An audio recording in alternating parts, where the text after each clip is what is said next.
He thought he won the divorce. He took everything, the house, the cars, everything, except the son. But what he didn't know was I had already planned my next move.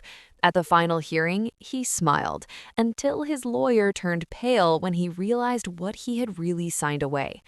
My name is Leela Thompson, and I'm 24 years old. On the surface, I had everything a woman could dream of: a loving husband, a beautiful home, and a successful career. My life, at least in the eyes of everyone else, seemed perfect, but behind closed doors, everything was slowly falling apart. Vincent, my husband, was everything I had ever hoped for. We met when I was just 18, fresh out of high school. He was 26, successful, ambitious, and charming. He had a vision for the future, one that I immediately believed in. I supported him every step of the way, balancing work, our home, and eventually our son, Tyler. I believed in us, in the dream we were building together. But somewhere along the way, something changed. Vincent's ambition turned into obsession. He became more distant, spending late nights at the office, and when he was home, he was cold, detached, almost unrecognizable. At first, I thought it was just stress from work, but then I began to notice the little things: the way he'd look at me, the way he'd sigh when I spoke, the way his praises never seemed to reach me anymore. I was no longer his partner. I was a spectator in my own marriage. Then, one Tuesday evening, everything came crashing down. I was in the kitchen, preparing dinner, his favorite meal, when he walked in. His expression was unreadable, his jaw clenched.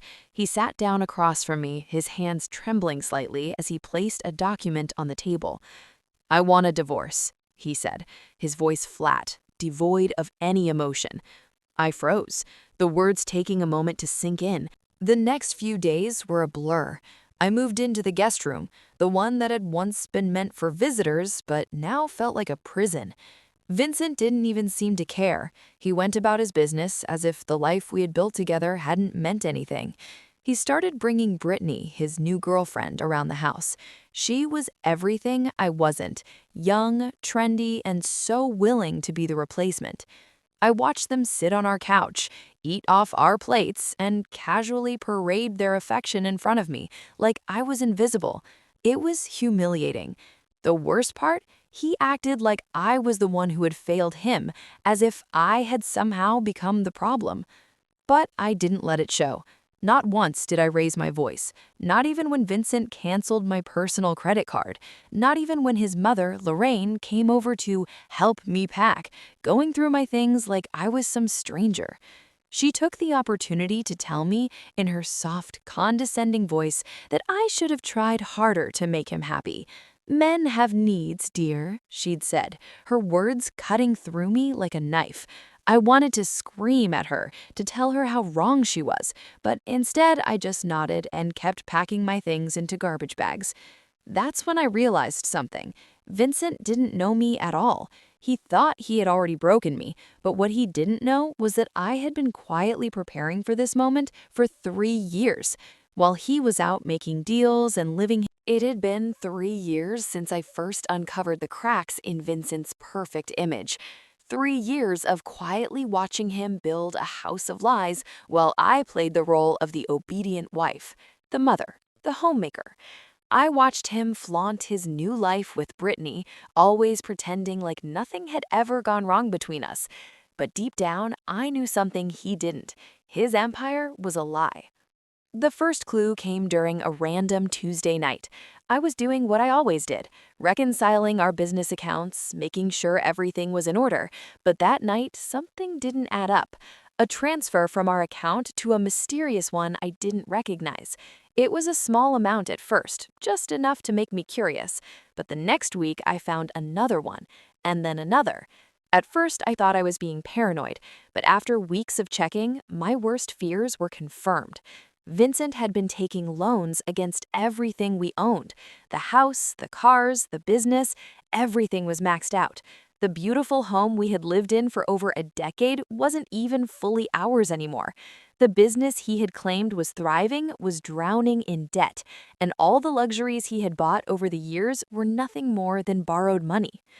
What hurt more than the money was the realization that he had been hiding it from me.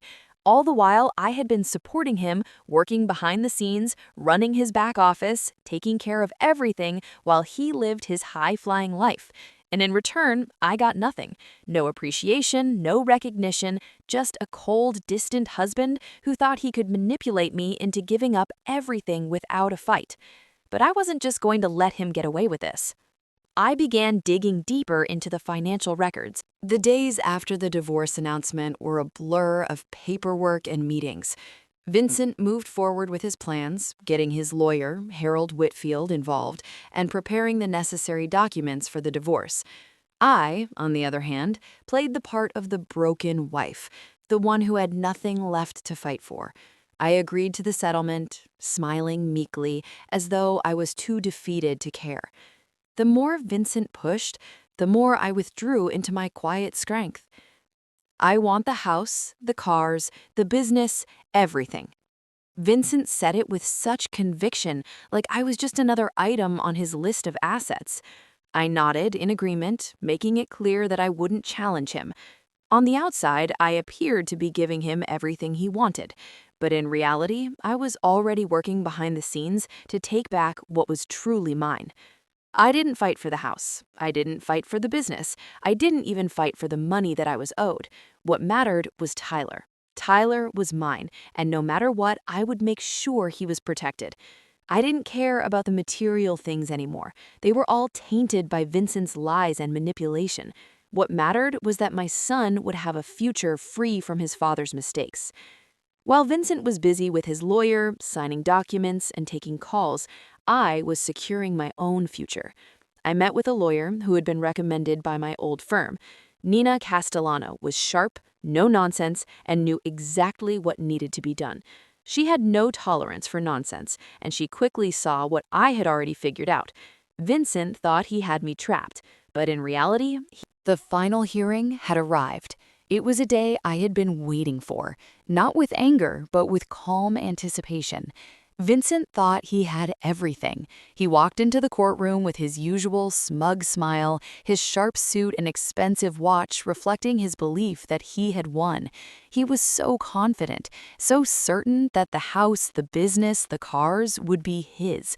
He even thought that he had outsmarted me. But what Vincent didn't know was that I was 3 steps ahead of him.